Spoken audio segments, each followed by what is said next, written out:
super happy that all of you were able to join, and we'll be recording today to be able to get it back out. But I'm excited to see folks, to talk a little bit about how reopening has been going. I think for so many of us, this last year and a half has been a pause and a shift, and I'm really interested to see what the community is doing as we come back.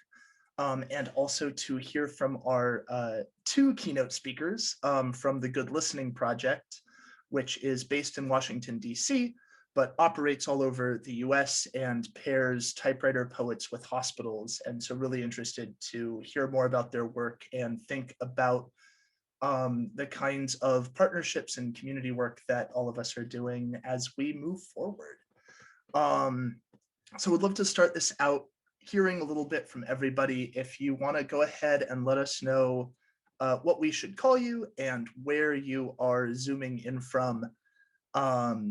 And for those who are returning, maybe a little bit about how things have been in the last few months since the last roundtable. And if you're new to the roundtables and are a typewriter poet, would love to hear how you got into it and yeah, the story behind all of that. And we'll do this popcorn style, you know, like fifth graders. And I'll go ahead and see if we can start with Kat. How you doing, Kat?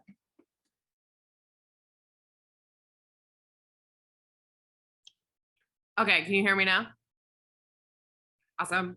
Awesome. Hey, I'm Kat. I'm the co-owner of the Zelda Fitzgeralds, which I co-own with my sister, Kelly Grace Thomas Bojani, who you guys might know from the poetry world. I focus more on the event side of it. Things are good. We had a gig in Vegas last month, which was a lot of fun because it was a Marie Antoinette wedding. So I got to wear like a 3-foot high wig, which was really funny because I had to test it out the day before to make sure it wouldn't fall on the typewriter, which I found was very funny, but like was something that you had to do just because I didn't know dealing with that much weight. But yeah, you know, we do gigs all over the country. We've got some stuff on the books potentially for Miami for next year, and then Vegas in a couple months. So it's nice that it is opening some places. I know that, like, you know, it's all different all over the world and all over the country, really. So cool. Yay, thanks, Kat. And go ahead and pass it to somebody. Yeah. Oh, cool. I'll give it to Joseph. Hey everybody, I'm Joseph. I'm the Walking Wall poet. I do poetry on the Old Town Walking Wall in Winchester, Virginia. I guess the big thing for me with reopening was that it allowed me to do something which I had been kind of really wanted to do for a while, but couldn't because of COVID, obviously, which was a type-in. I had been just kind of collecting, picking up, buying, hoarding typewriters, and I finally set it up with a group to be able to use their space, set out the typewriters, be able to have people write and share their own stories on them, which was kind of a flip on what I usually do, which is writing the poetry on my own. And it went amazingly. We had a lot of people that walked in, but part of the thing that it did for me is it really ended up draining me in some ways because I had spent so much time, like, you know, planning with all these different people, you know, trying to do advertising on social media, that I just basically I've been off of my Instagram for like a month, and it's been really relaxing to kind of take some time back, reflect, and do a lot more writing for myself, reading for myself, and I'm preparing to kind of re-enter the swing of things. But what's exciting is in the fall, I finally have a couple more weddings that are going to be on the books. There's a little typewriter poets group called With Ink that I'm part of, and they were able to get some gigs down like last year that are now about to kind of happen. And so I'm really excited for that opportunity. So things are going well. And I'm going to popcorn it over to Chris. Hey, thanks, Joseph. I'm Chris Vitiello. I'm based in Durham, North Carolina, and I'm known as the Poetry Fox. And during COVID, I worked on some other projects. I worked on like, a book manuscript and a big performing cabinet project where I'm inside this cabinet and people come in and like put a card in the cabinet and it pops back out to them with a poem on it. But also like around here, there's a really lively pop-up market scene.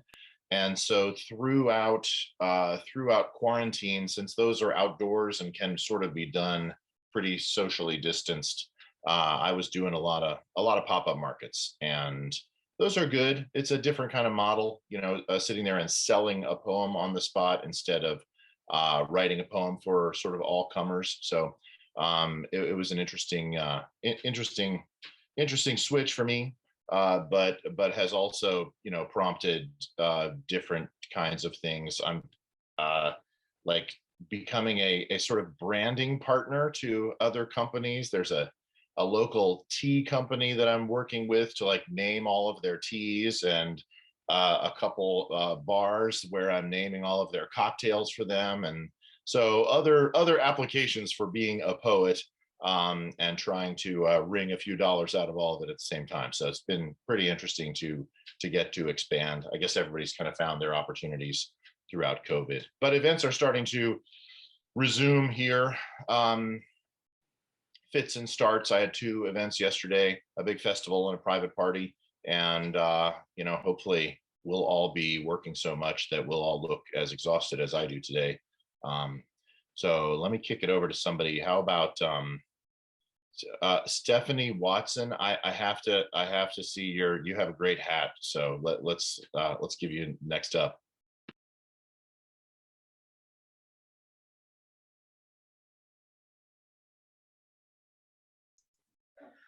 Hi, greetings from Dallas. My name is Stephanie Perry Watson, and the person actually on Stephanie Perry Watson is my mother and guest speaker Yvette Perry's mother, and her name is Andrea Perry. And we're here to support Dean Yvette and also to learn more about poetry, because we're interested in becoming more literary. Let's say that, more cultured. We want to bring poetry to Dallas. That's it. Thank you. Love that. Thank you, Stephanie. Can you pass it on? I will go to, let's see. What about Frankie Abralind? Yeah. Thank you, Stephanie Perry Watson. I'm so excited to meet you and your mother because I'm such a big fan of Yvette. I am a listener poet here in Washington, D.C. I'll tell more of my story in my presentation. But I'm really excited about the work that we've been doing on Zoom in the past year and a half. It's a big upgrade for our operation. So have been a longtime fan of the work that you all are doing, have done it myself. And I just want to say that I saw Joseph in Washington, D.C. one time, and we became friends a couple of years ago. It's really cool to see you again, Joseph. And thanks for having us, Brian. And I'll pop it over to Vincent and Giddyface.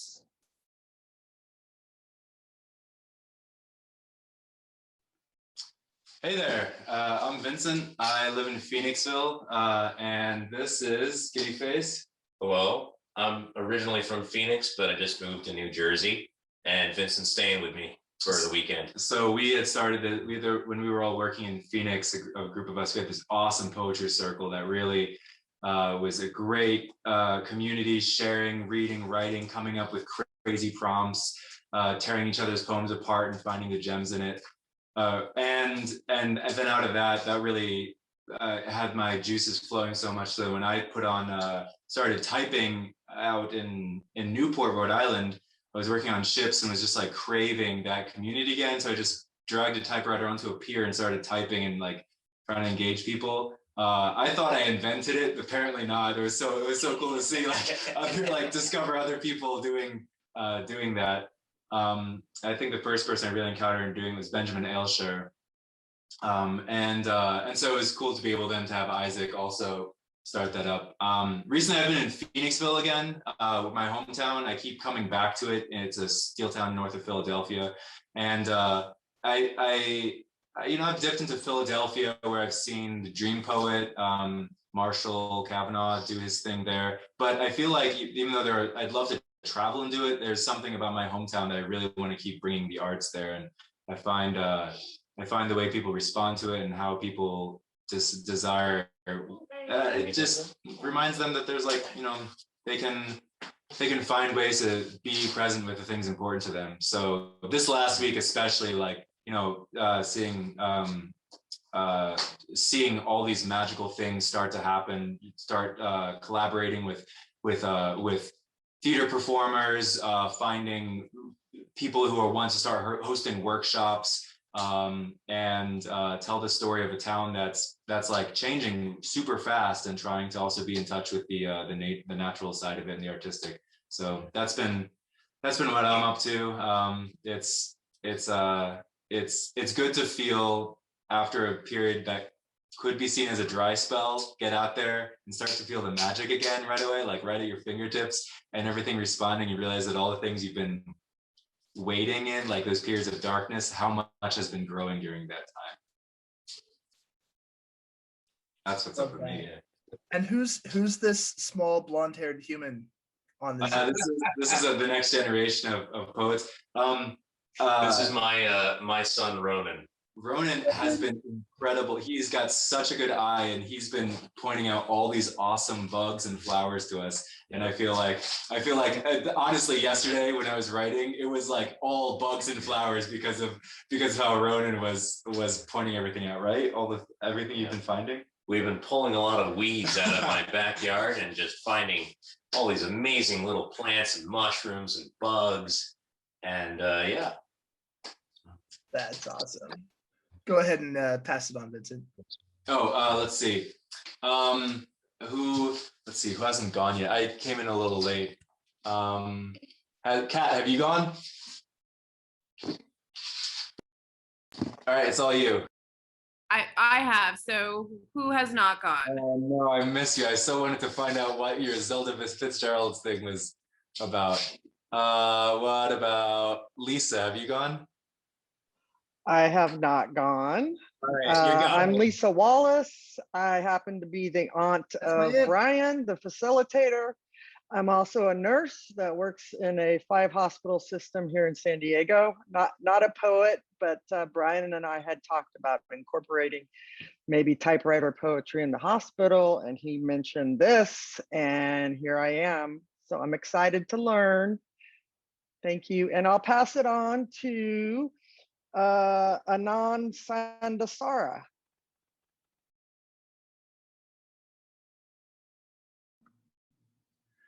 Hi, thanks, Lisa. My name's Anand. I'm a physician here in LA and really inspired by the work that all of you do, and wanted to learn more about using poetry and writing as a way to mitigate burnout and just promote self-care and spread the love that you guys are all doing. So thank you for having me. So cool. Anand, how did you find out about the Roundtable? It was through one of the staff at the UCLA Center. Very cool. Forward me the link. Yeah, thank you so much. All right.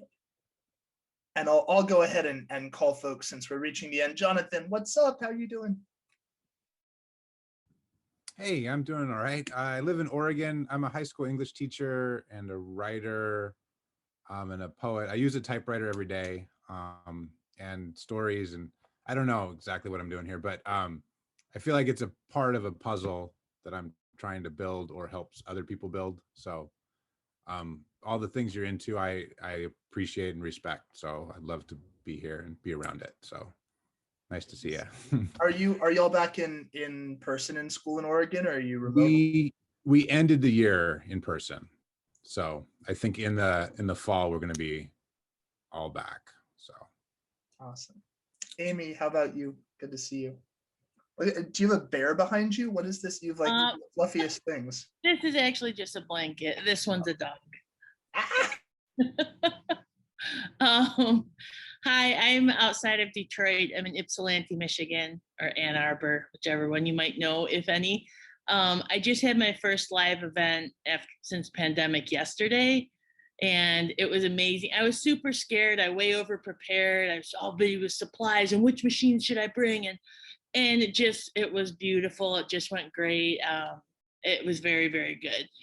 So that was great. And I also I do volunteer. I work with an alternative high school with some at-risk teens.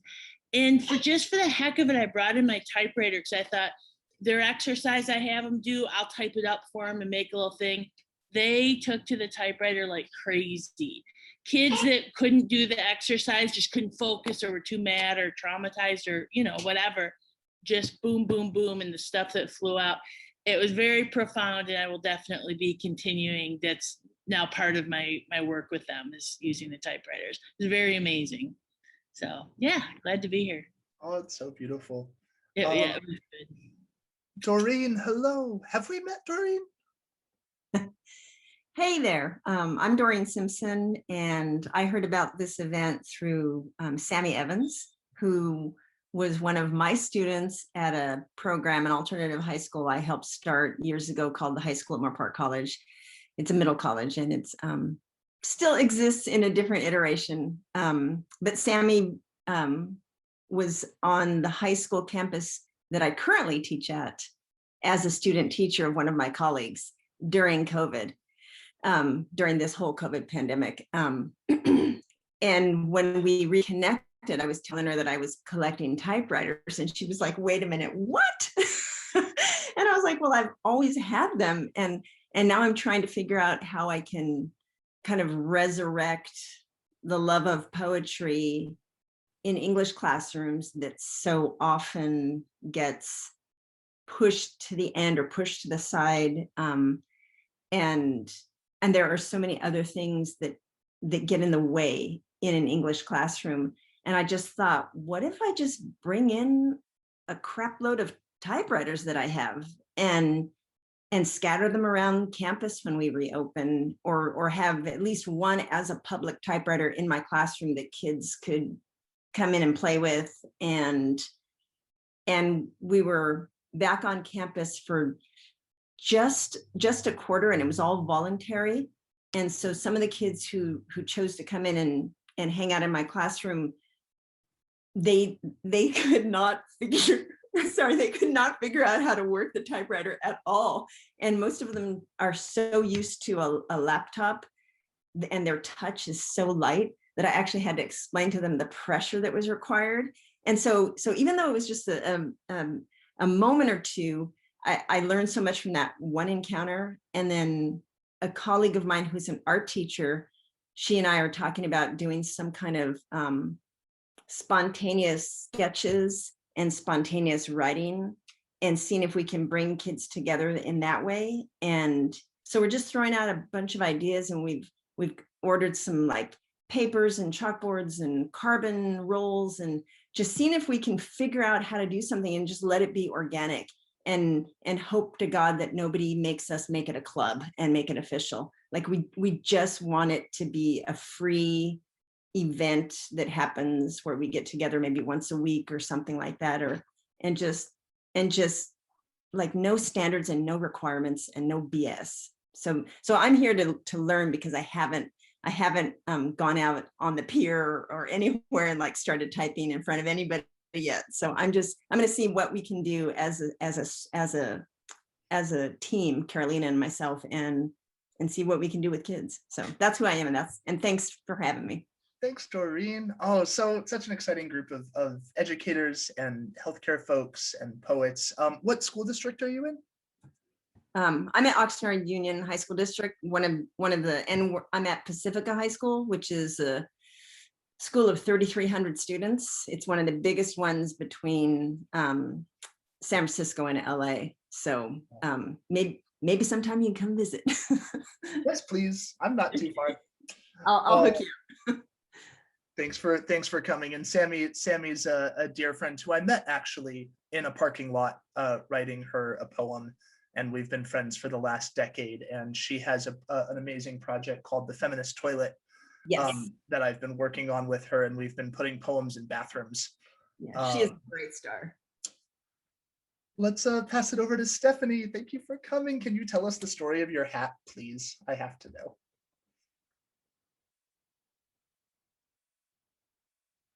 Stephanie Perry Watson.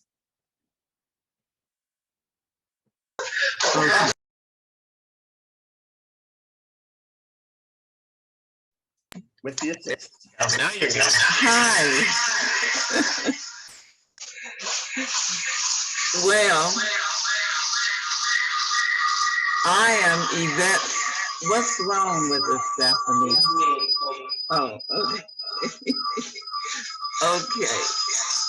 I've enjoyed everything, and I'm anticipating hearing all of the wonderful poetry and things. I'm a retired music teacher, but when I was a music therapist in Indianapolis, I always enjoyed putting poetry with music. So I love poetry and I love music too. So thank you for opening up your venue. The story behind the hat. Thank you. Oh, the story behind the hat. This is my daughter's hat. She let her mother wear it because I see you have a beautiful hat on your head. And Stephanie has her hat too. And we're coming from Dallas, Texas. Pray for us in Texas, please. Absolutely. Hats are important. We know all about that. And speaking of music, last but not least, Dorsey, it's so good to see you. Dorsey, I owe you an email. Our poem that we did is now up on poets.org. I'll send you a link. Oh, really? Mm-hmm. Oh, fantastic. I'm looking forward to it. So oh, go ahead. No, I was just going to say good afternoon to everyone, and what a delight it is to be with you. We haven't seen each other in a while, or had a conversation, or been in this kind of a gathering together. And when I saw that you were going to have it, I knew I would meet some extraordinary people, and have an opportunity to hear some beautiful words. And Dorsey runs an incredible organization called Make Music LA in LA that's part of a global movement around creating music pop-ups.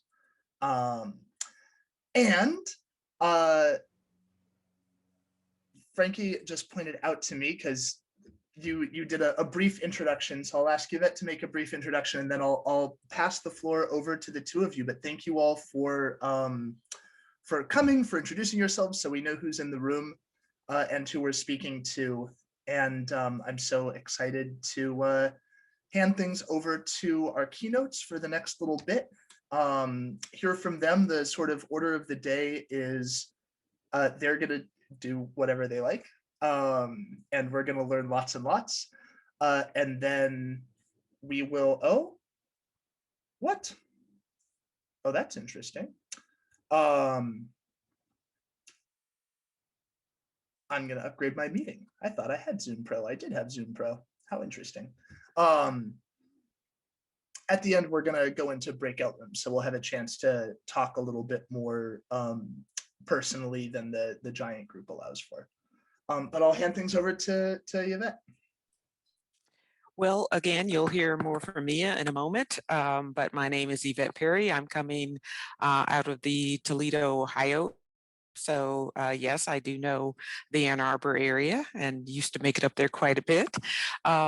You'll hear more from me in a moment. I'm a listener poet with the Good Listening Project, and I will be speaking more after Frankie. So welcome, and you've already kind of met me through my mother and sister. So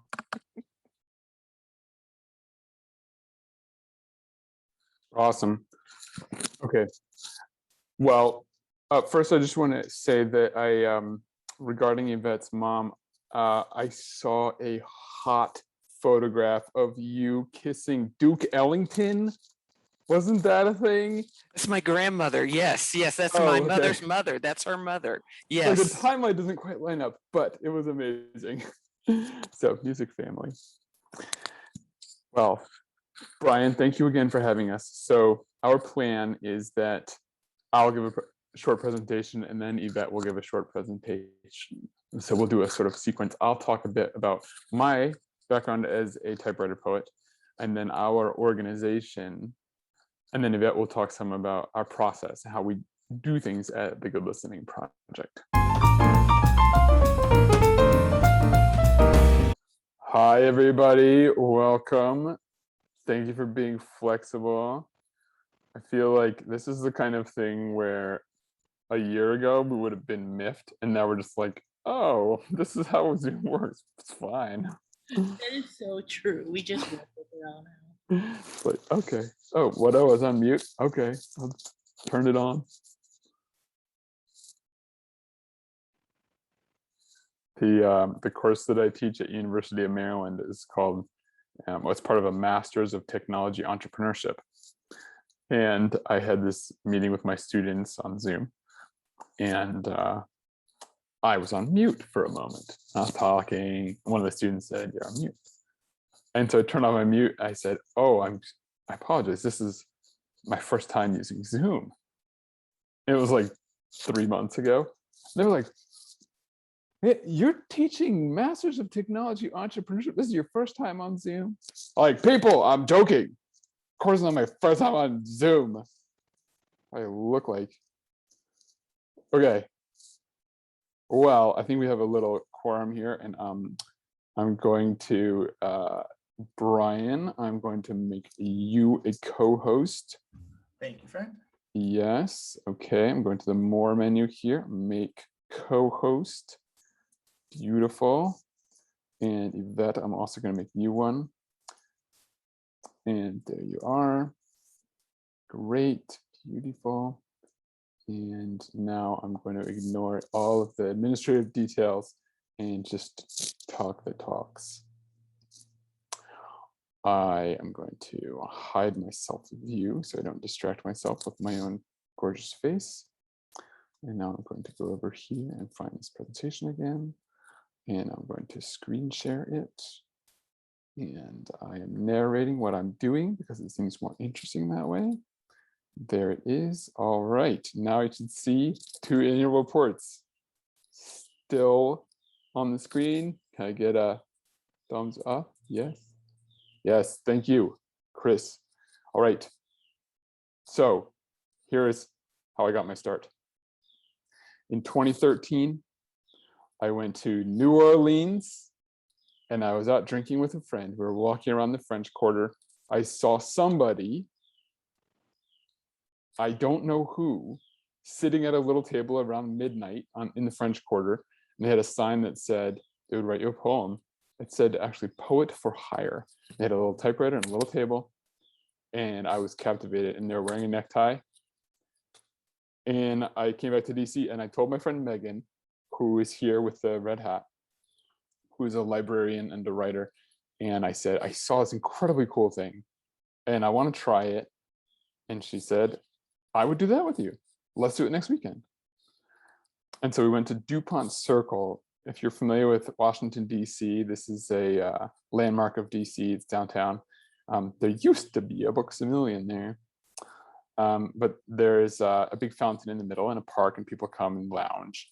And I brought this folding table. I took this all on a bus, a city bus, a typewriter, and Megan dressed up, and I had this fun wig, and we set up this table. And within, like, I don't know, half an hour, we had a line of people coming to ask for a poem. I invited my friend Nick also. And so Nick and Megan and I are sitting here writing poems for people. And every person I wrote a poem for, I took the picture with the poem. And that way I would have a copy of it. And I would also have a picture of these fun people. And I also always took the picture before they read it. I would just say, here's your poem, I'm gonna take your picture with it, and then I'm gonna let you read it. And I would stand there and read it. And if they had a question, I would sort of provide, oh, this is what I meant by that, or this is what this word means, or you can see there's double entendre there. And it was just so fun. And it was as fun as I hoped it would be. And writing delightful little things on a fun Sunday or Saturday afternoon. And so I did it the next weekend. And I went in front of the National Gallery. And I also wore my wig, which I thought made me look a little bit like James Iha from the Foo Fighters at a certain point in his career. And you can see here's my cart that I brought on the bus with a couple of cases for typewriters. I would always invite a friend. And this interesting thing happened that I know a lot of you have experienced, which it took me once or twice to recognize, which was that people were not just there for entertainment. Maybe they were curious, but they, in the back of their minds, or in their hearts somewhere, they had this hope that the poet, a person who had the confidence to identify themselves as a poet, could help them understand the world. And that the gift I was giving them was actually not the poem that I was writing for them, but it was the space and the safety and the non-judgmental listening in which they could understand themselves, that they could feel heard and process a little bit something that happened to them. Obviously, there's people who came along and said, like, would you write me a poem about the Pokemon convention that I just went to? I love Pokemon. I'm like, yes, I can write you about Pokemon. But for every one of those, there's a person who is saying, I am suffering, and there is this difficult thing, and I need to talk about it a little bit. Maybe you wrote me a poem about it, maybe you don't, but would you just listen to me for a moment? And I would sit there and make them the focus. And I learned this routine. I would set this thing up, I would put a sign that said free custom poetry. I had a menu that it used to give a sentiment, a style, and a format. I became a little more sophisticated. I was still wearing this wig. I had the same pair of plaid pants that I wore every time. But I would invite a friend. Every weekend when I went out, I would be there generally from about 1 o'clock to 5 o'clock in the afternoon on a Sunday in front of the National Gallery of Art on the National Mall here in Washington, D.C. This is a place where there's lots of pedestrians and there's lots of diversity. There are people from all around the world who come to appreciate art and natural history and the Air and Space Museum and all of the Smithsonian's. And they generally have a little bit of leisure and a little bit of time and some space, and they're on this big, beautiful, open area in the nation's capital, and they'll stop sometimes if they're curious. And every time I invited a new friend, I would explain, here's what we're gonna do. People are gonna come up. We're never gonna beckon someone. They're just gonna come on their own. And they're gonna say, what is this? And we're gonna say, we are writing poems for people. May I write you a poem? And I will talk to one person, and you will talk to another person, and you will ignore the person I am talking to, and I will ignore the person you are talking to. And we will just listen to what they have to say, maybe ask a couple of follow-up questions, and then write something back to them that reflects what they have said. And we'll give it to them. Well, I invited this friend, a wonderful guy, Pete, and he knew a little bit what I had been doing because I was posting it on Facebook oftentimes when I had done these sessions, and I would say, here's a really incredible conversation I had with someone. And he knew I wore this wig, and he showed up with this crazy wig. And I think I realized I had given the wrong impression that this is like a silly thing. And at this point, very recently, I had stopped wearing my wig, but he showed up.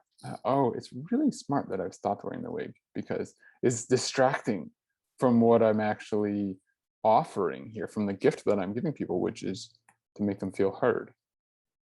But I still wore these crazy pants. I don't know. I love those pants. But I was wearing a necktie, so I felt like sophisticated, but also poetic.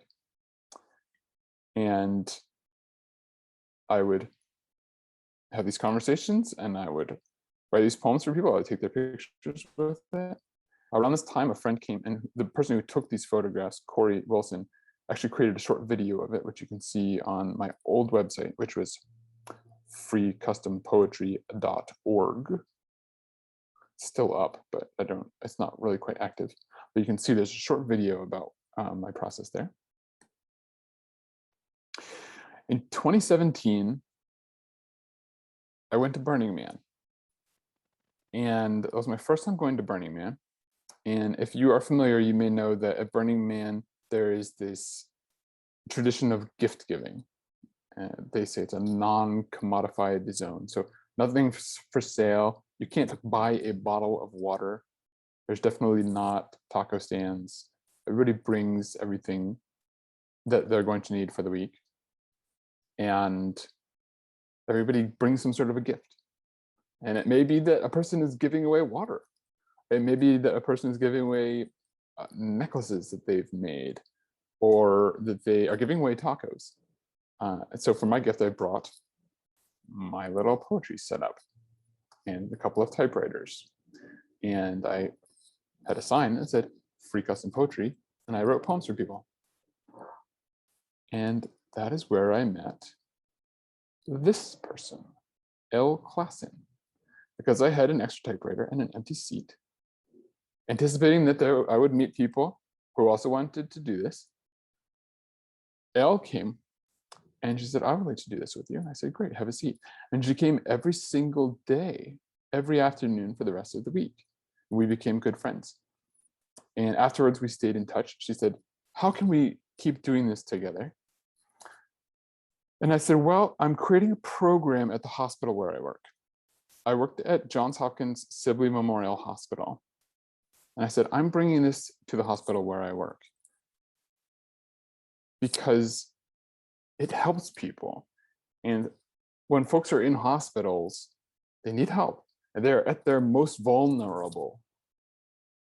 And there are not a lot of really effective tools. There's not a lot of programming in hospitals that goes beyond this sort of technical approach with medications and surgeries and treatments, traditional medicine. At least in our hospital, there was not very much.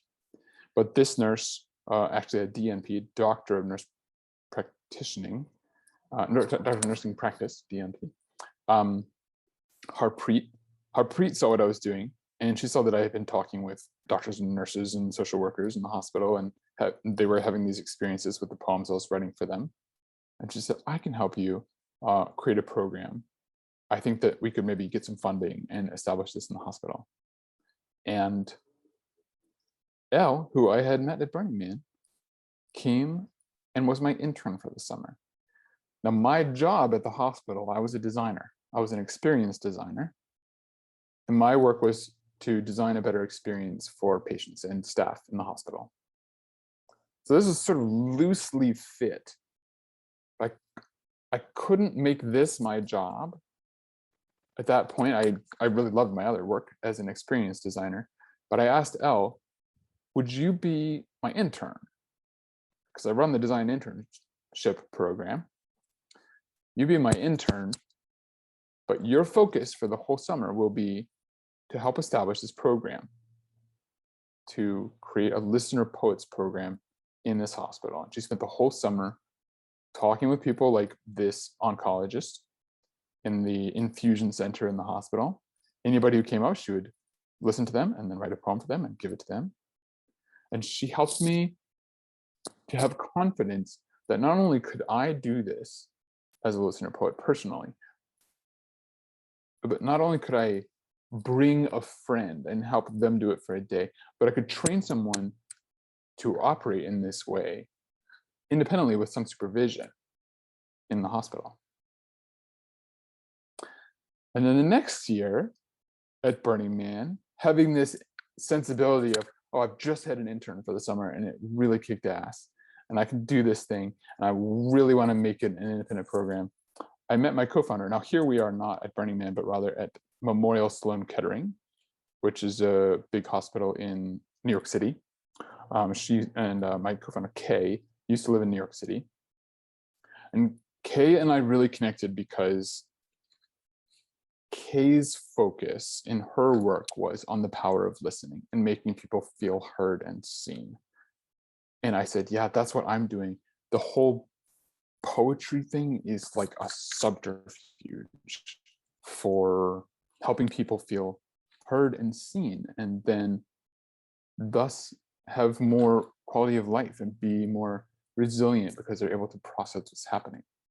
A lot of the people that come to talk to us now, and I think ever, as listener poets, are talking about things that they should probably be talking with a therapist about.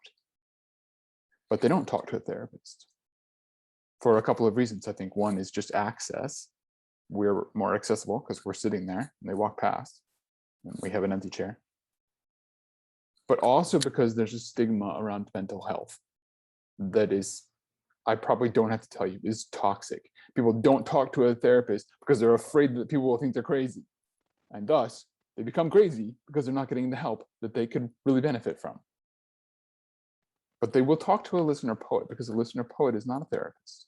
And a listener poet is not a psychiatrist. And a listener poet does not carry that stigma. And we don't help them in the same way. But we do get testimonials from people that have talked with us who say, this was very therapeutic for me. That is, in fact, the most common feedback that we get. This was very therapeutic for me.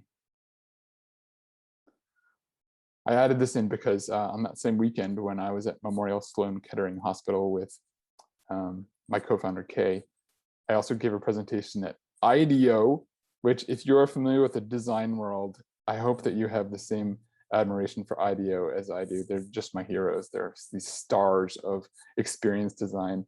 And they asked me to give a presentation. That was one of my proudest moments, talking about good listening to this team of IDEO designers. Also, this guy, Jason Baker, is a poet who works for IDEO. Can you even get cooler than that? So since then, we have worked with a bunch of different hospitals and health institutions. This is one of our listener poets, Ravenna. It's a colleague of Yvette's and mine. Ravenna sitting at a table with a typewriter and a sign and talking with somebody at the Mayo Clinic. Here's one of our colleagues, Jenny, with a typewriter and a sign, talking with a clinician at a hospital here in Washington, DC. Here's me at the Inova Shar Cancer Institute. When the pandemic restrictions eased a little bit and they started allowing visitors again in the hospital last summer, we were one of the first ones they brought back in, sit and talk with people, and we heard a lot of stories about the pandemic. But what's interesting also, just a side note, you think that's the biggest story and that is the biggest health issue on people's minds. But when you go to a cancer clinic, it is not. The biggest story for them is that they have fucking cancer. And that is a bigger thing on their mind. Like, yes, there's a pandemic happening, but holy shit, what is happening to my body right now? So here's our team. This is our website, goodlistening.org. So there are, you see Yvette here, Jenny, Ravenna, I was just talking about, Elle, Kay, Elizabeth, Catherine, and we have worked with a bunch of different healthcare institutions. We continue to. Our work is to help support resilience and well-being in healthcare. We do that with our listener poets.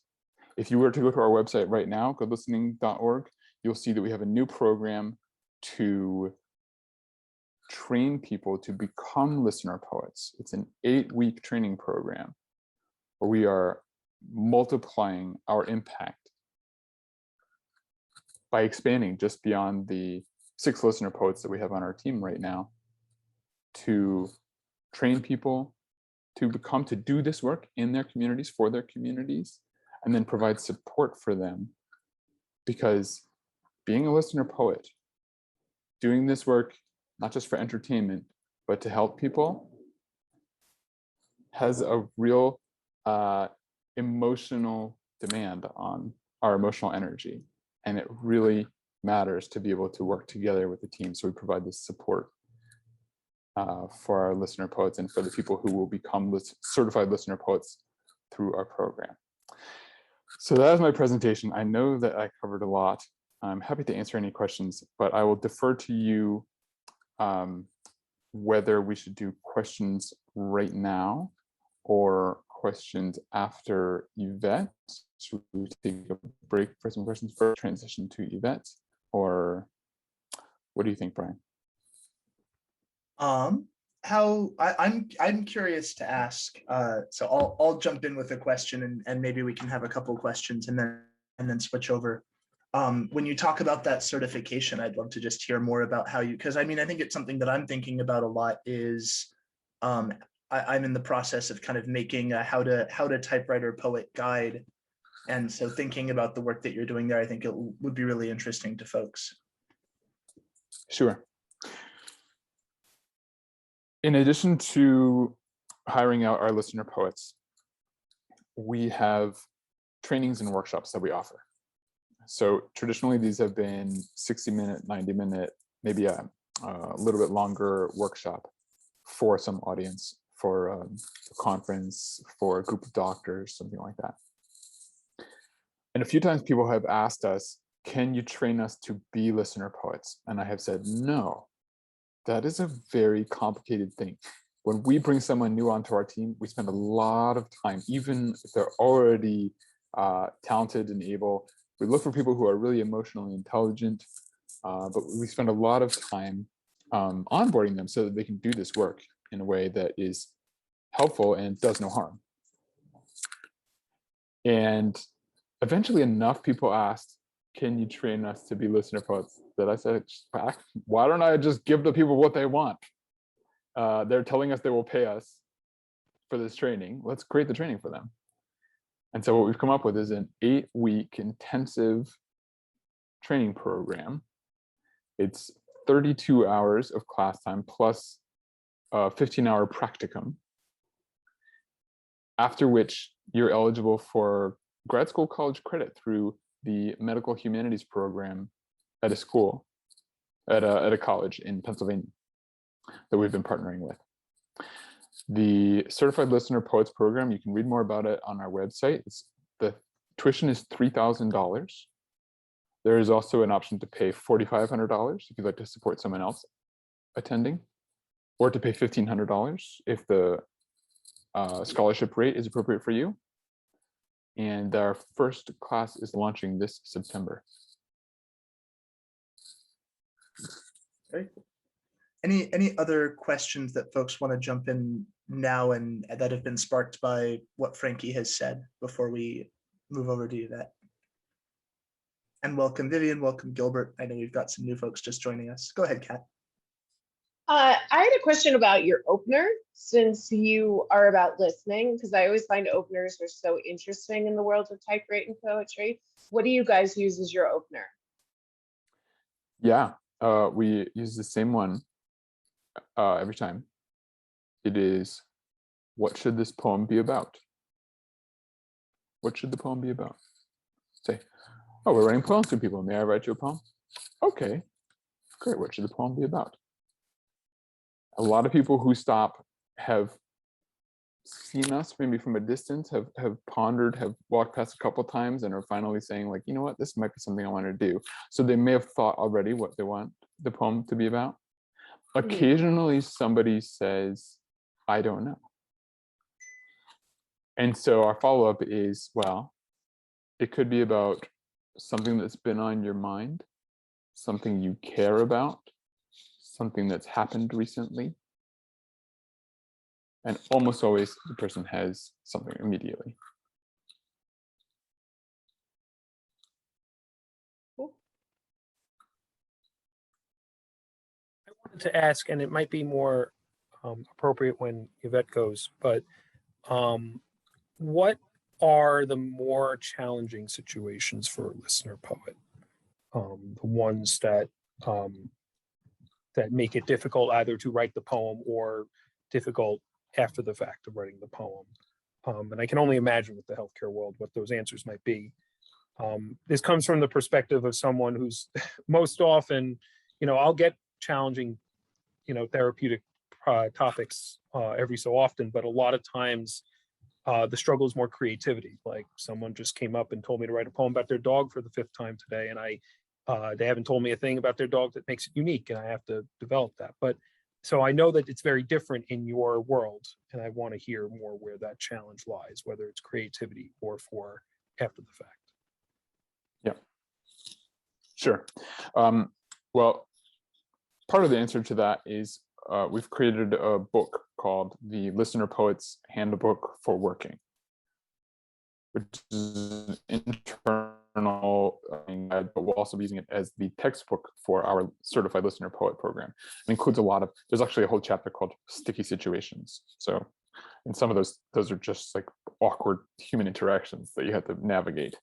In terms of writing, challenges with the writing, yes, we consider it to be the dreaded topic of, can you write a poem for me about someone else? Like, our general follow-up is, tell me about that person, and we try to get some more information about them.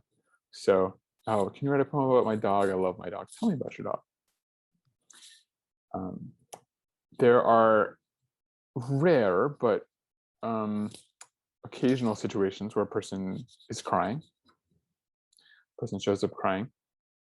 Sometimes they take some time to be able to cool down. It's usually unexpected, like you'll sort of start and then they'll just burst into tears, like they're about to share a thing that they have been holding for a while. And you are making a space for them, and you're just patiently being there for them until they're ready to talk about the thing.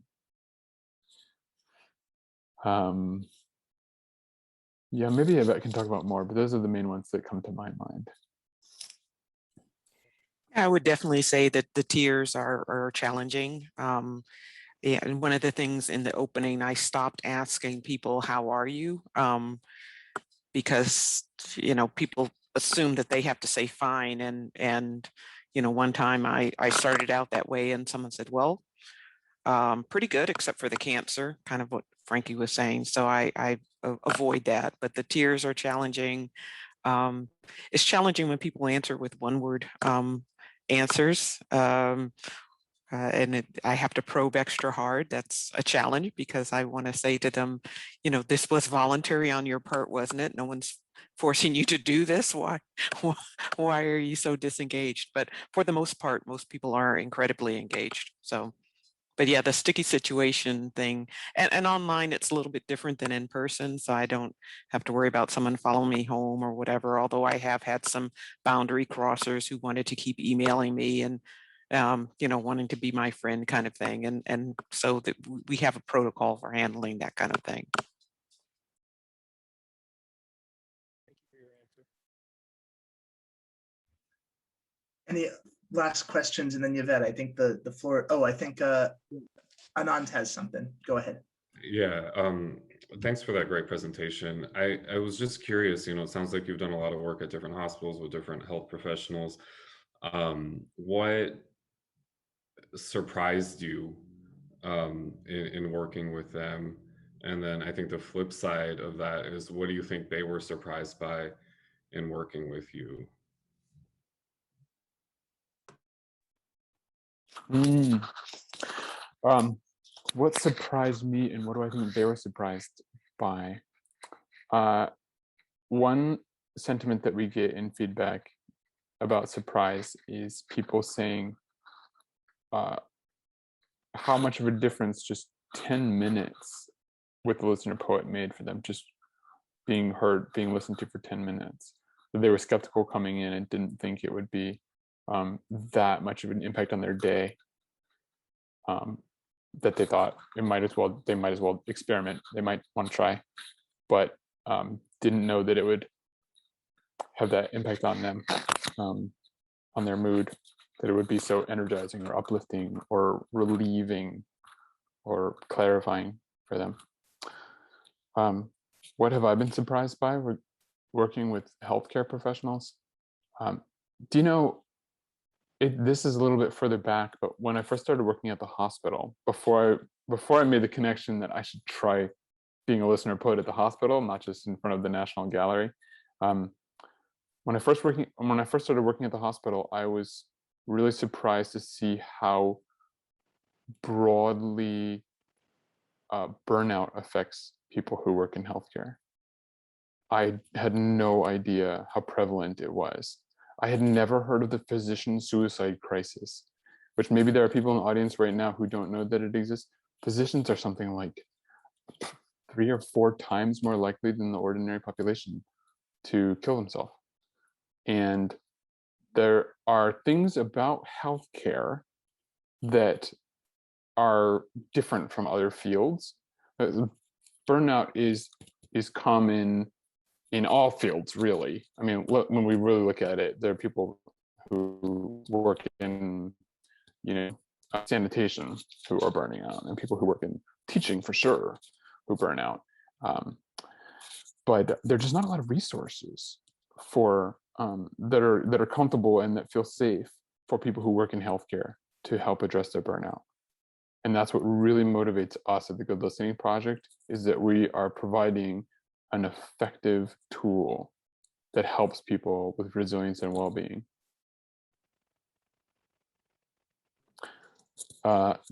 Yvette's mom, I see. No, it's not Yvette's mom. It's Yvette's sister.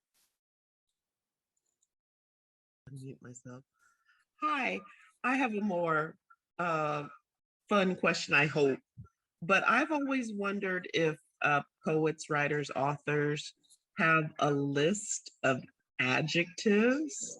I love adjectives that people don't use that much. So like if I was at a yogurt shop and this little girl, she was maybe 4. She said, "Oh, you startled me." Well, that's not an adjective, but you get my point. That's a verb. But do you have a list of, exquisite or just words that Americans, well, I shouldn't say Americans, people in general don't use that much, especially when you're doing your wonderful free poetry table? I think that's awesome. I think you should come to Dallas. I'll be there every day if you come here. But at any rate, do you have like something you can use to make sure that you don't use the same words or adjectives or anything like that? Well, I'll say what my experience is. Being a poet, I often, maybe I have more words because I process the world using words. Yeah. Maybe I have more words at close hand, but it's common for me to have a sense that there's a better word than the one that's right on the tip of my tongue, and to just sort of know that it's there, but I can't quite reach it right now. And I will use thesaurus.com, and I will just type in a close word. I know the other one exists, but I can't think of it right now. And I'll find it there. What's the name of it again? Thesaurus.com. Okay, thank you. Reminder to Frankie that we should ask them if they would sponsor the Good Listening Project. Great idea. Write it down. Great.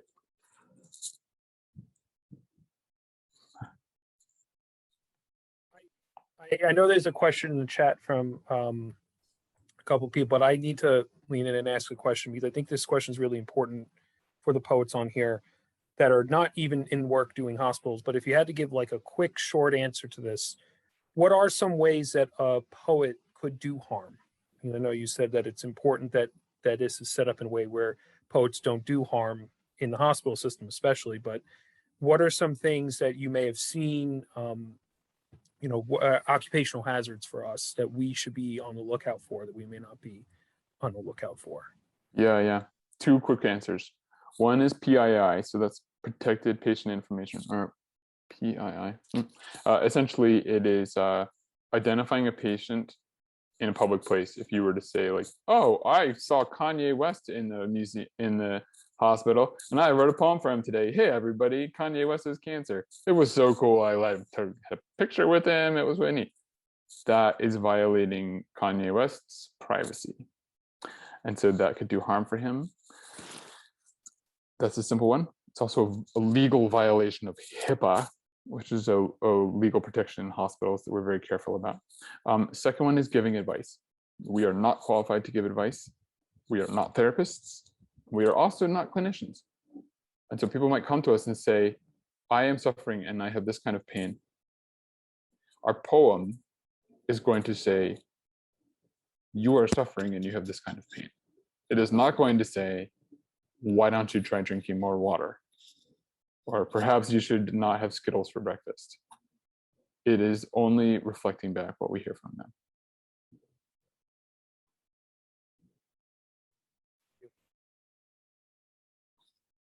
I love that. We've got a couple of questions in the chat thinking about the types of people and programs at hospitals that you work with. Can you read them? I'm going to just stay. Yes, of course. Doreen said, years ago, I organized student groups to visit convalescent homes. I'm curious who is the most appropriate contact person in a hospital for access and setting up poetry. I think that's a longer answer. So that's something that we'll be covering in our listener poet program. It really varies from hospital to hospital. I think the simple answer is that you should find someone who is a champion for what you're doing. And that's a place to start. Love that. And then just being mindful of the time, I'd love to pass things over to Yvette. Thank you so much, Frankie. Awesome. Well, thank you very much. Again, my name is Yvette Perry. I am based in the Toledo area, Ottawa Hills, Ohio, up in Northwest Ohio. In my day job, I work as the Dean of Admissions for medical school here in Toledo, the University of Toledo. But I found the Good Listening Project as part of my pandemic activities. So I want to just give you a little bit of information about kind of my journey to the Good Listening Project, and then share kind of a little bit about my process using typewriters. As you can see in my backdrop, this is some of my typewriter collection. I love typewriters. So I would like to share a little bit about my process. And then if we have time, I have a couple of poems that I would love to read for you that I wrote as part of the Good Listening Project.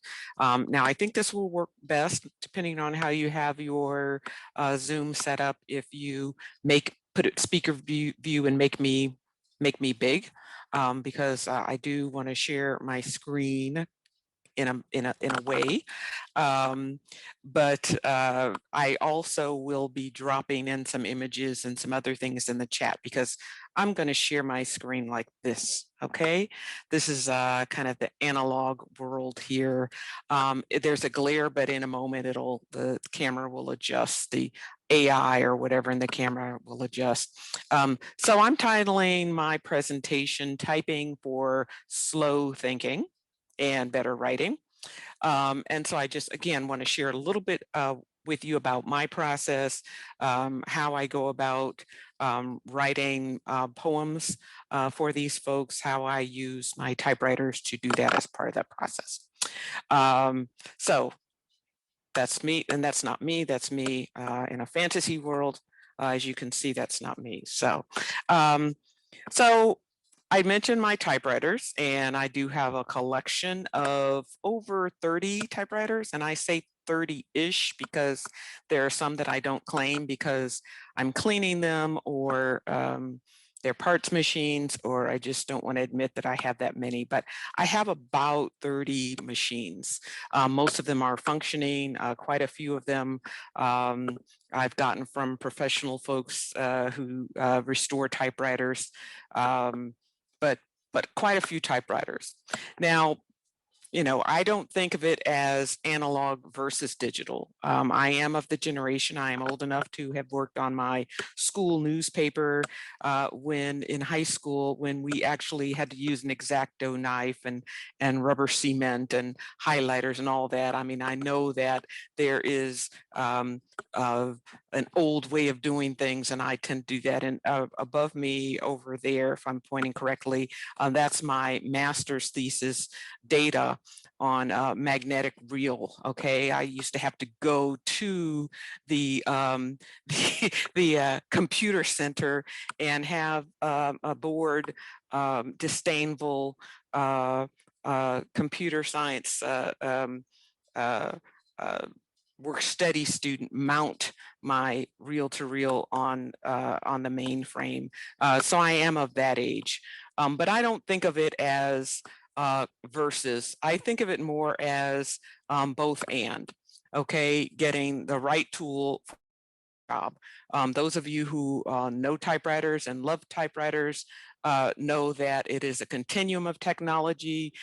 We are not talking about old versus new. We're talking about you know, typewriters are extremely incredible examples of technology of any day. I have typewriters that are, you know, quite old, and they do more than my dead 3 or 4 iPhones of various generations that I have laying around. I can still use the typewriters for that they were for, but it's not old versus new. It's a continuum. It's all tech. It's about using the right tool for the right job. I mentioned that I work at the University of Toledo. I work with medical students, people who want to work on medical, who want to go to medical school. I help them work on personal statements. Before the pandemic, I had what was supposed to be my the first of my annual type-ins.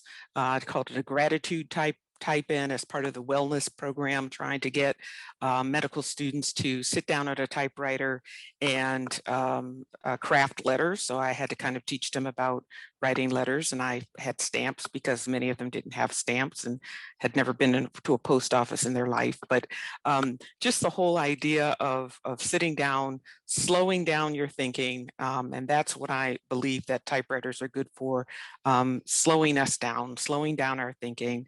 And as many of you mentioned, working with young people, they were just drawn to those typewriters and fascinated.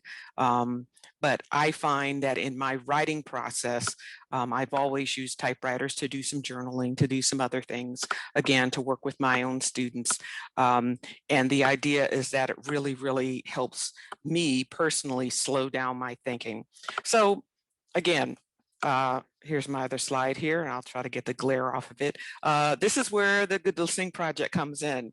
Again, it was the pandemic time. I was kind of lounging around. No, I was procrastinating at work. I'll be real here.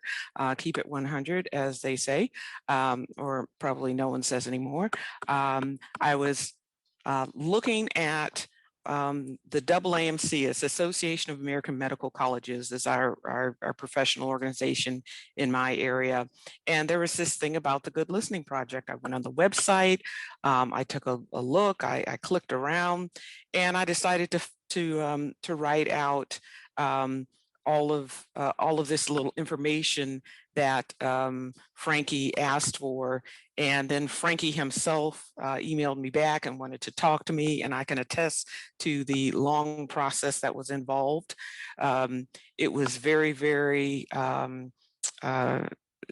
it was just very interesting, the process that I went through. But if it weren't for the pandemic, it weren't for the fact that they had to pivot to Zoom, probably I never would have been able to be a listener poet. So that was a good thing for me. So a little bit about my process, and then again, I do want to share a couple of poems if I can. So as Frankie said, we start out with listening. So listening is up here at the top. And I do want to point out, though, that it's not just listening with your ears. It's listening with your eyes. Everything that I see is good game to be included. One time a woman physician was wearing a beautiful necklace that had a tree, and every time she would talk, I just kept that tree kept folding its way into how I was hearing her talk. Obviously, you listen to with your heart.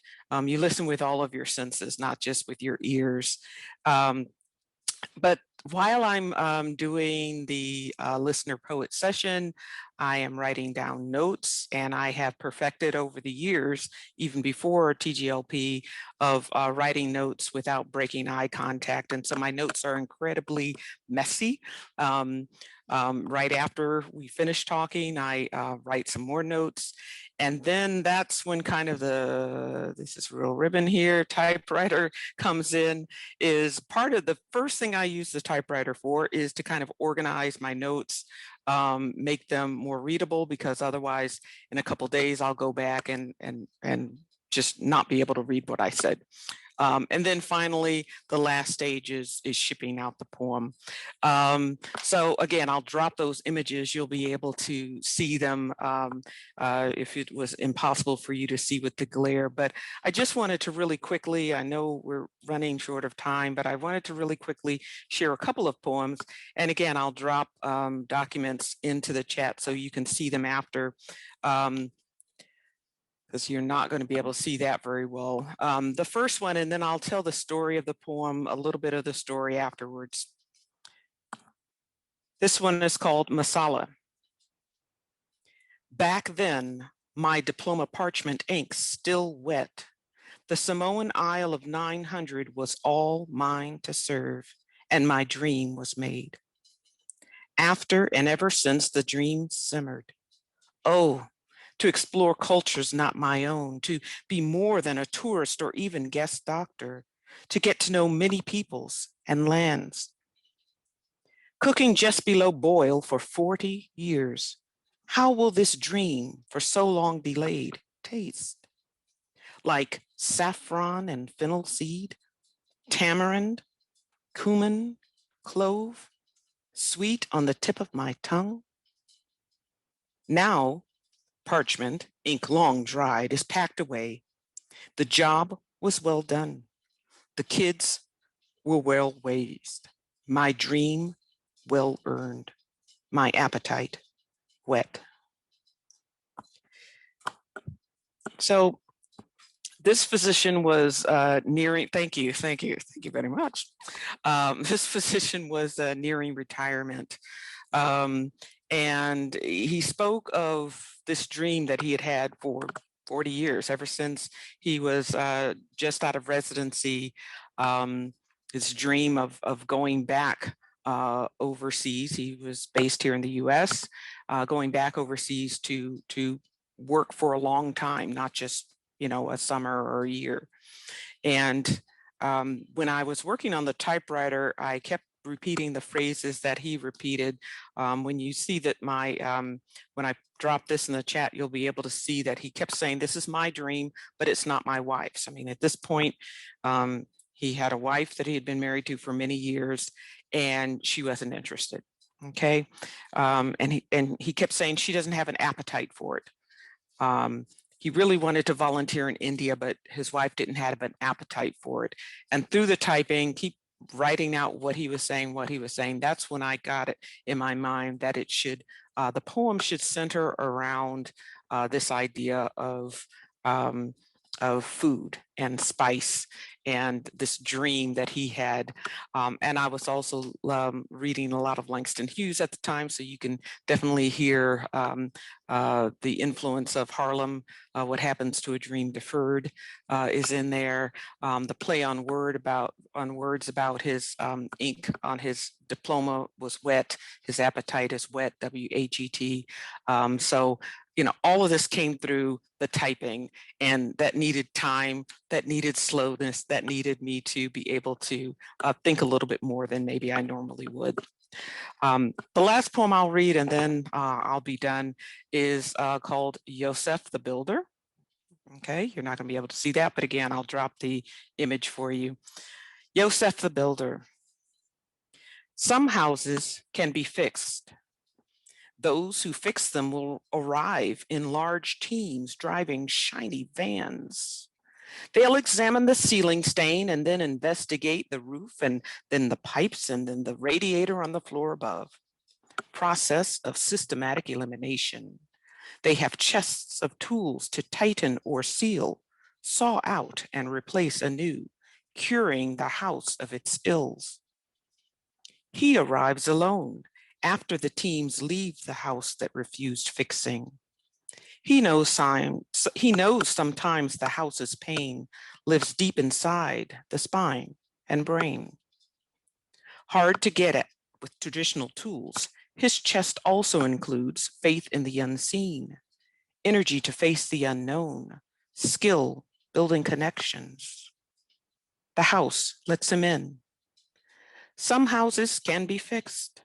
Others, he'll know, not cure, but cope.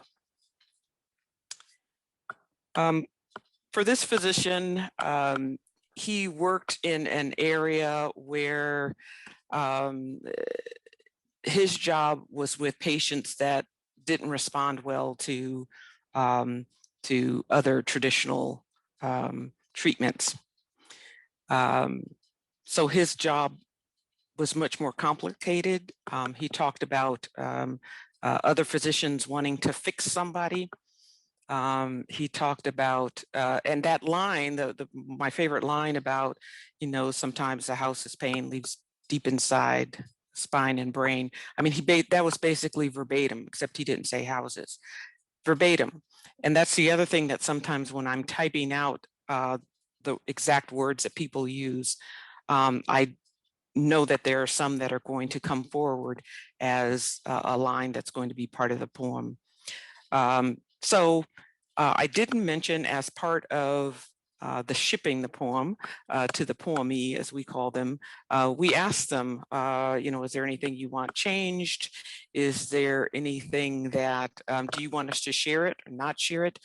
We give that power to them because it's really being co-created. And an interesting thing with that particular poem is that I asked this physician if it was okay if I called it Yosef the Builder. And again, I used to have little kids, and so Bob the Builder, that's probably not the first thing that comes to your mind, but Yosef the Builder, it was a play on his actual name, his first name, and he loved it. He wanted that, and so if he said no, I would have thought of something else. But Yosef, the spelling was very biblical to me, had very biblical feel to it, and I felt that was a lot of what he was doing and a lot of what he was talking about, what he was doing. So that's basically my process. And again, thank you I will drop poems and images in the chat for you to see, but I wanted to just share a little bit about my own process. Every listener poet has their own process within some boundaries of what we try to do as a group, but that's a little bit of mine. Thank you very much. Thanks so much, Yvette. Oh my goodness, so wonderful to hear your work as well and to see how that translates. I have two questions, and then please everyone jump in. One is I think it's so beautiful to see how, because you've been working remotely, it's a slightly different process, right? Like I think maybe there's more time for drafting and that. And I'm just curious how long you tend to talk to a person, how long, do you do a first draft and then a final draft? I mean, you're creating these like visual collages, which also like what? So all of that.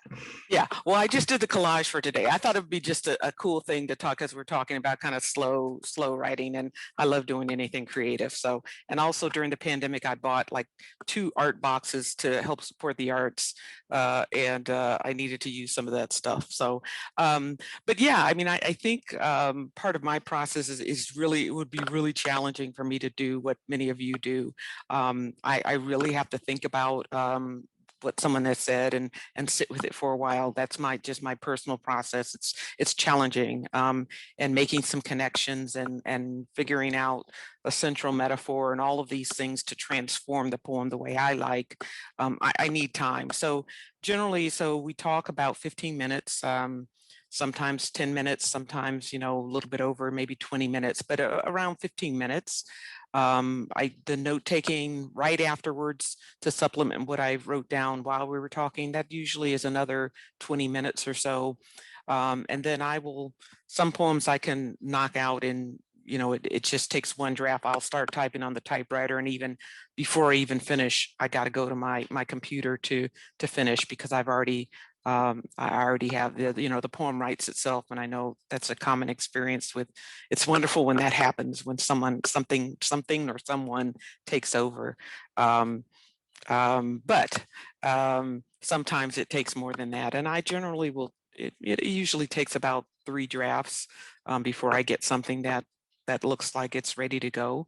But even then, if I weren't writing it for someone, writing it just for myself, I would probably labor over it for another 2 weeks, and you can't do that. We get it out to people within 3 or 4 days. So with actually 24 hours to maybe 3-4 days. Sometimes the same afternoon. Yes, some of us. I have never in my life shipped a poem out the same afternoon, but I'm very slow. Oh. Are you sending hard copies then, or are you email? How do you get them? Emailed as an attachment, so they get, and actually we use like a typewriter font. We try to mimic the experience, the in-person experience. And again, it's not so much that we want to fool them that we are, using a typewriter, but it just kind of makes the experience a little bit more special for them. So they get it's on a different size papers and typewriter font, and they get that. And some people have framed, they let us know they frame theirs. They want to look at it every day. They frame it, they put it on their desk. So it becomes very meaningful. I mean, making the space to listen is very meaningful, but transforming what they said into something that they can come back to is part of the magic. And having that being in a poem form, magical is just the word that I come up with. It just seems magical to some people, and they really, really, even though sometimes it's their words, sometimes I've had people write back and say, "How did you come up with this?" And I'm like, you said it 4 times while we talked, so they don't even think about themselves as being a poetic or using beautiful metaphors or beautiful adjectives, as my sister said earlier. Sometimes the things they say is just beautiful, and sometimes the thing, I transform things, like the guy that was talking about Yosef the builder. He kept using the term differential diagnosis, and because this is my area, I know these folks, these are my colleagues, I know what differential diagnosis means, but how would I explain differential diagnosis in a more poetic way? And that involved talking about when someone's trying to figure out where the leak is coming from and just ruling out things. I see Vivian Monger has a question. Hi, Mommy. Okay, so great job. I love the poems, but I was wondering if you could talk a little bit more about how you've been able to transform the slow thinking idea, or the slow processing idea, into other aspects of, your life or your career. If you could talk about that.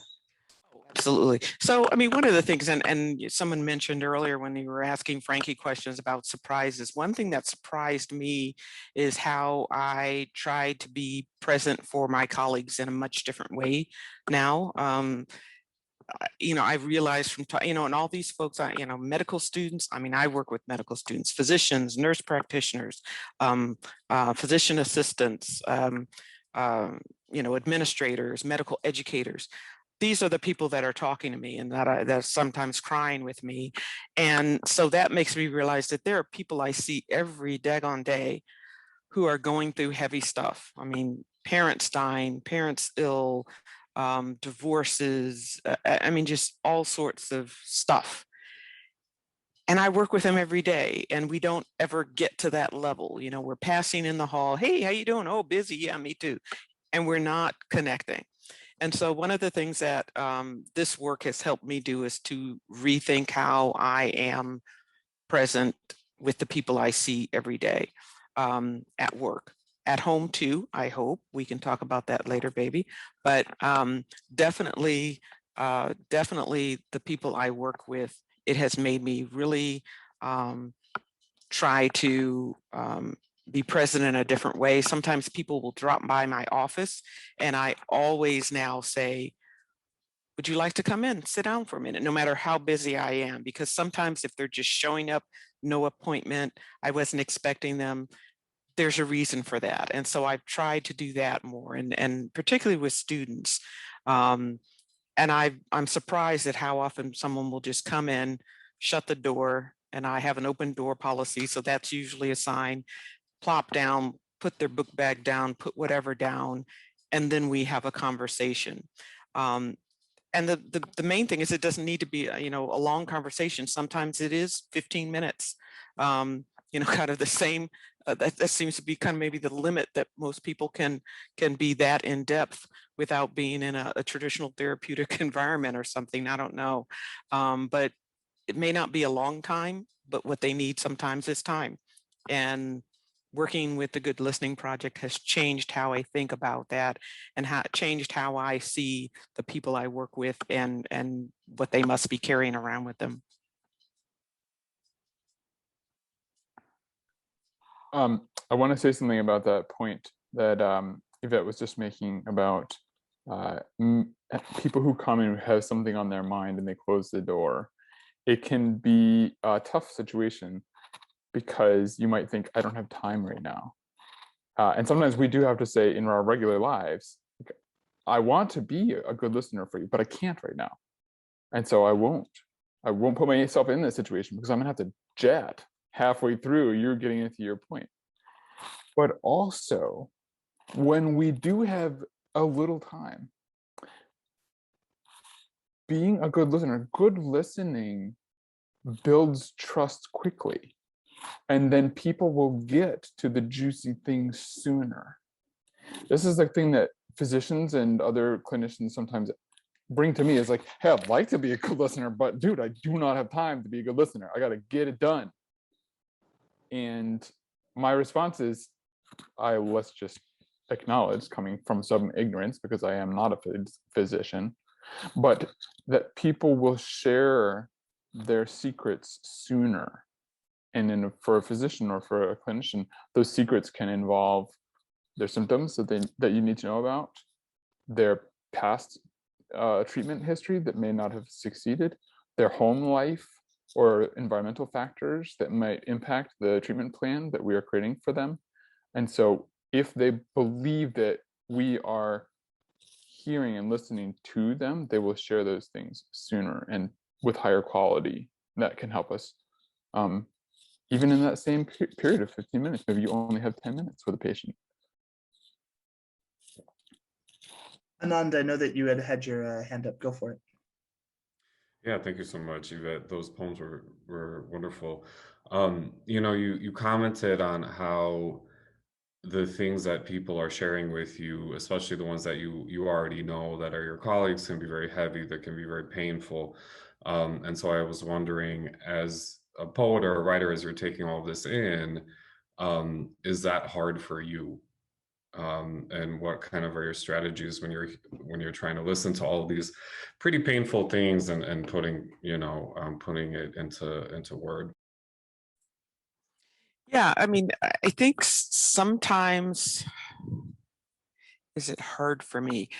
I think what the thing that's hard for me is thinking about missed opportunities that I may have had in the past.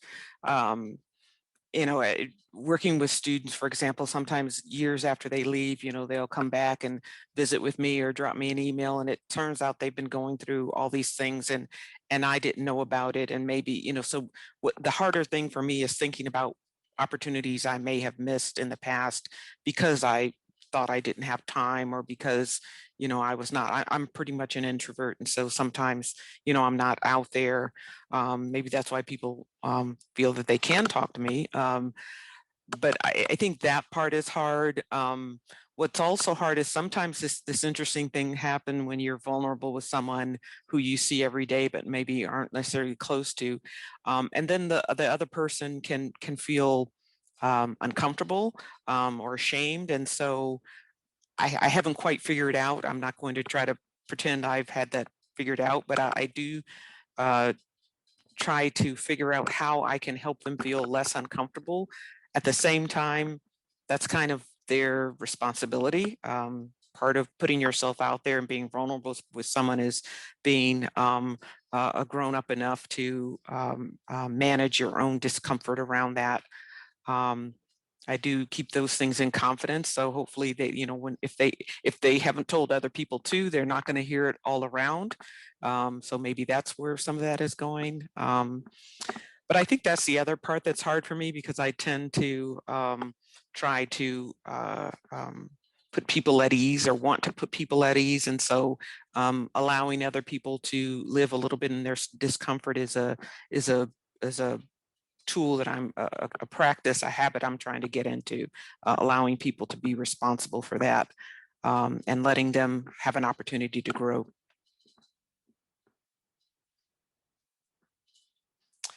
Tony asked in the chat if I have a spirit animal or Patronus. Yes, I'm pretty much I'm a Potterhead for sure, but not as much as my spouse. But I would say Prince is my spirit animal. If you can probably see him in the background there. I try to channel Prince when I'm trying to be creative.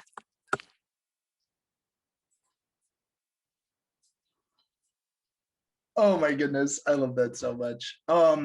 My friends, we are at 12:42, and I don't believe in Zooms going over 2 hours, because I think that's a human rights violation. But I am so grateful to everyone for coming. A question: do we want to go into breakout rooms for the last 20 minutes? Do we want to hang here? I'd be really curious to hear from both the healthcare folks and the typewriter poets if there are new thoughts that have come up. Can we have a show of hands for here, and a show of hands for staying here? I see Kathy's here. Staying is great. All right, we got 2 people. That's a Zoom quorum as far as I'm concerned. Cool. Yeah, go ahead, Sabine. If you want to unmute and ask, go ahead. Hi everybody. Sorry that I came in so late. I was just wondering, and I hope the question hasn't been asked before, is there a way, because I find myself sometimes on the edge with the listening. I feel sometimes my capacity is over I don't know, I don't have any more capacity. Is there a way to, or did you find a way for yourselves to practice listening better? Because I found it was like a lot about presence, but also presence is really exhausting for me. So do you have any maybe recommendations, or how did you get better at it? Or are you just natural?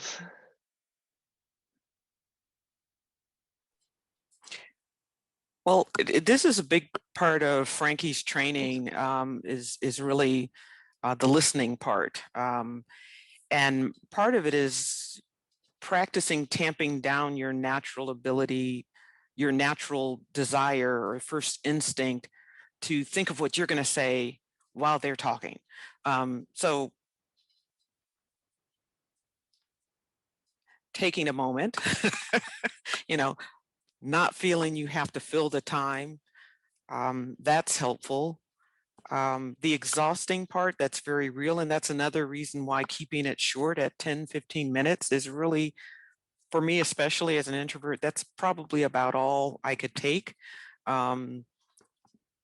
The eye contact is very important, things like the leaning forward. There are things that we used to do kind of automatically before we started using all these other implements. So the leaning forward, the making eye contact or eye webcam contact or something just to let people know that you're there.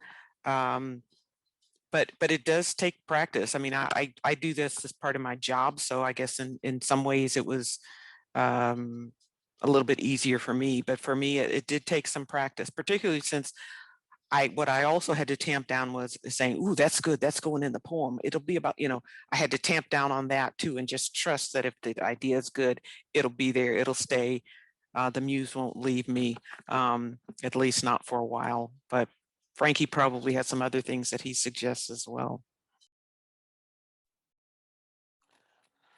Oh, I agree with what you were saying, Yvette. I would also add that it's important to know yourself, and we're constantly in this pursuit of knowing ourselves. I hope. I know I am. And so one component of that is knowing your limits, knowing your boundaries, setting boundaries for yourself. So knowing that you have the capacity to listen, and then you offer that. And when you are full, you stop offering it. When we are in a hospital sometimes, and I'm sitting at a table, I've got a sign that says, listener poet. People walk up, they talk. If I put my sign down, they don't walk up. And so if I am full right now, and I need to just take notes, for example, on the previous person I was talking with, I'll put my sign down. And a person sometimes will come and stand and just hover and wait for me to look at them. I don't look at that. I ignore them until I am ready. Sometimes a person will say, "Oh, can I talk to you now?" And I will say, "I'm so sorry, I'm finished for the day." Also, doing it on Zoom, we have the sessions that people can sign up for. A listener poet will make themselves available for a certain number of sessions. And they might say, "I know that the maximum I can do on a given day is 5. Or the maximum I can do on this day is 2. But I want you to do some, but I won't take more than 2. I think this also applies in our regular life. If a person comes and say, I need to tell you a thing, or I have something I want to process with you. And if I don't have the capacity for it, I'll say, "I really want to hear it, but I can't be fully present for you right now. Can I finish this thing? And after that, I will let you know and we can talk then. Or I can't do it right now, but I can do tomorrow. Or once I finish this at the end of the day, let's make some time. I want to be with you, but I can't right now. I don't think it'll be helpful for either of us if I try right now."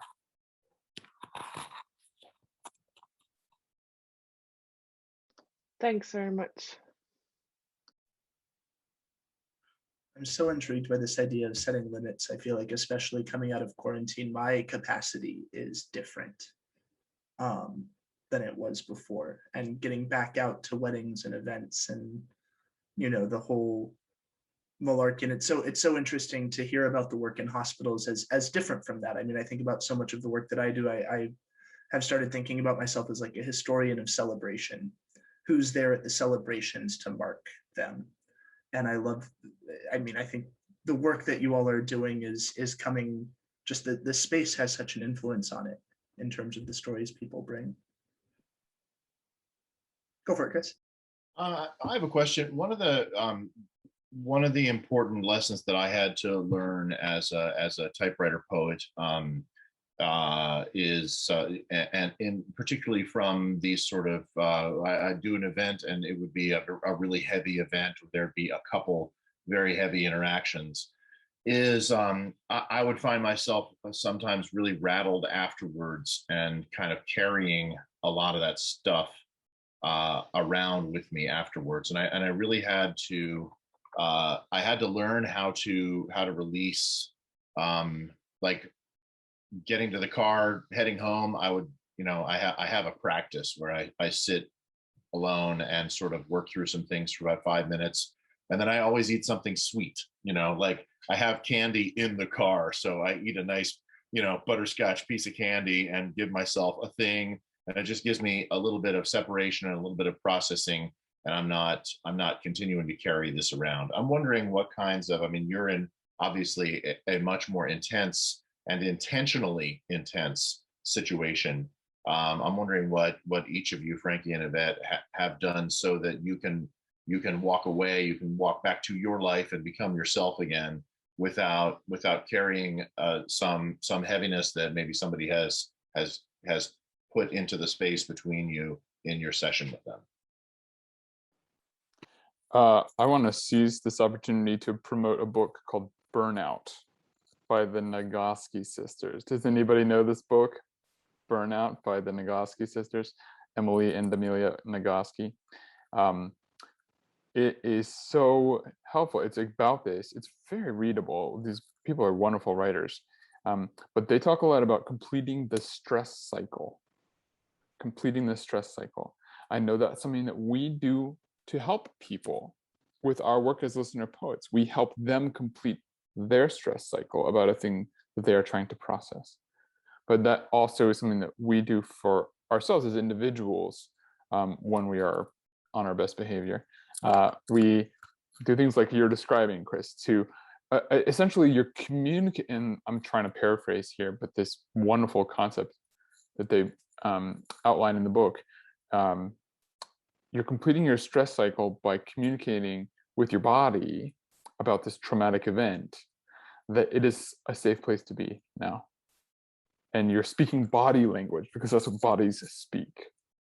And you're doing things like you're describing, Chris, is like going to a peaceful place, having your piece of candy and saying like, I'm processing the stress intentionally so that I am then ready to rise again and experience more stress, because we will all have more stress.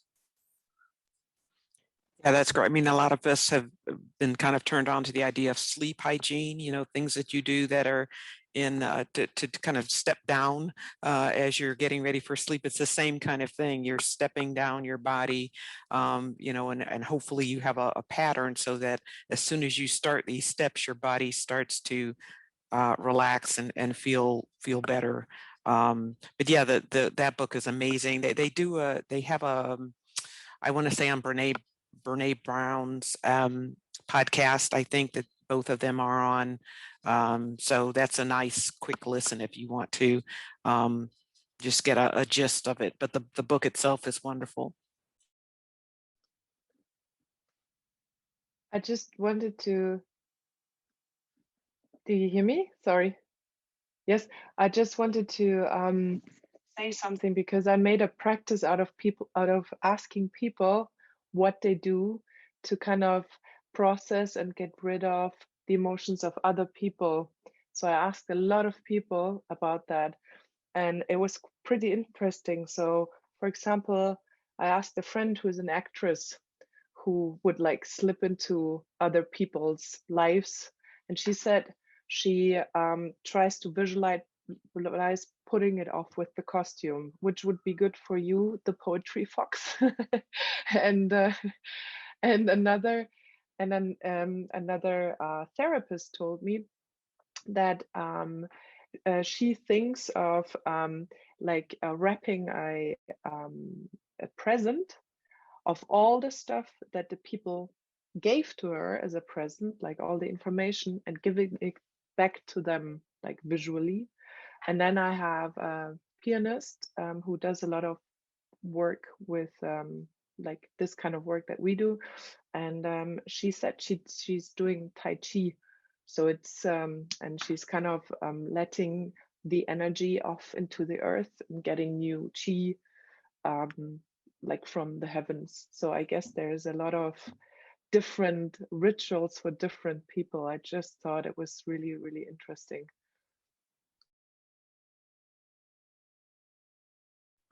Who knew that this would be the self-care episode of the Roundtable? So go ahead, Kat. I always forget I'm muted.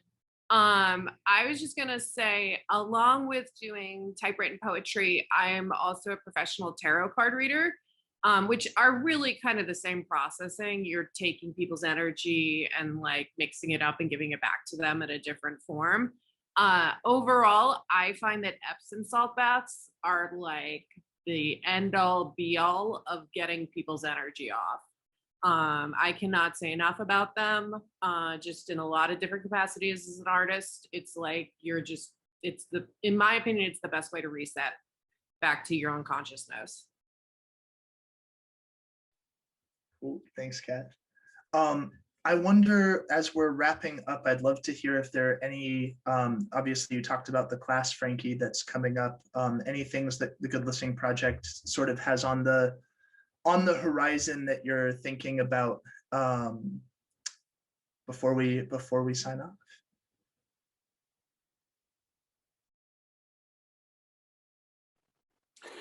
Well, I can offer that if you'd like to read some more of Yvette's fabulous poetry, you can find it on our website. You can find poems from each of our listener poets at goodlistening.org. And we also create collections for a number of our clients that look like this. You can find copies of those. So these are hardcover books. And in each one, you see, this is one we just did for the Department of Veterans Affairs for a client, for a contract we had. And each spread, as you open it, you see the poem that the person wrote and then the conversation that they had with the person that inspired that poem. So you have some context there. This one is really incredible because, well, they're all incredible, but this one with the Department of Veterans Affairs was August to November of last year and just captured this snapshot from across the VA of a whole bunch of people. There's, I think, 7, maybe 80 poems and stories in that collection. People are talking about all kinds of angles and aspects on what it means to be in healthcare, what it means to be a veteran, what it means to be sick, what it means to be in the pandemic, what it means to be exploring racial equity issues that are coming up that have always been there, but are now in the national conversation in last year. So there's some really neat snapshots of humanity that if you'd like to see a little more about our work.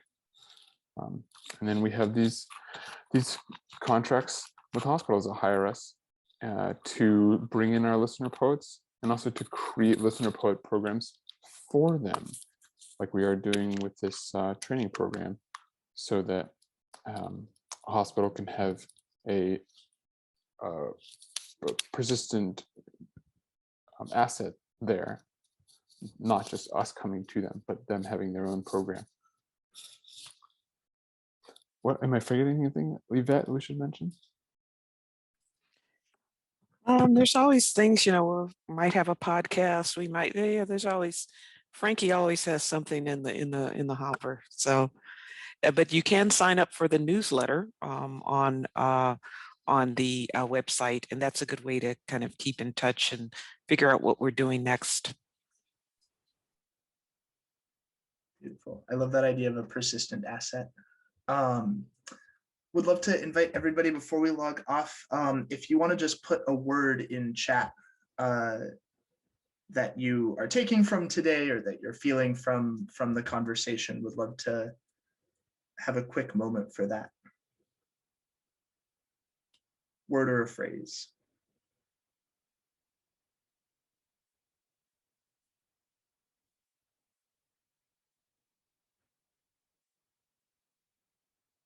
And I'll read some of these as they come in. We've got blessed, love, grateful, inspired, community, gut instinct, release, giving, ready, boundaries, great session, both and, healthcare workers need help too, slow, peace, and from Frankie, collegial. Stephanie, enlightening, thank you. And Gilbert, thank you. All so nice to share such beautiful experiences. Frankie, thank you for, and Yvette both, thank you for taking the time to come and talk to our little community around the world. It's such a pleasure to be with folks who are exploring this strange and wonderful practice. And Frankie, if you shoot me the video recording afterwards, I'll splice it into the YouTube and make sure that we have a complete recording. And thank you for bringing us into your Zoom territory to complete the session. I appreciate it. Will do. My pleasure. Thank you so much for bringing us all together, Brian. Thank you, Brian. Thank you again, Brian. Thank you. Take care, all. Everyone. See you Appreciate it. soon. Thank you. Thank you.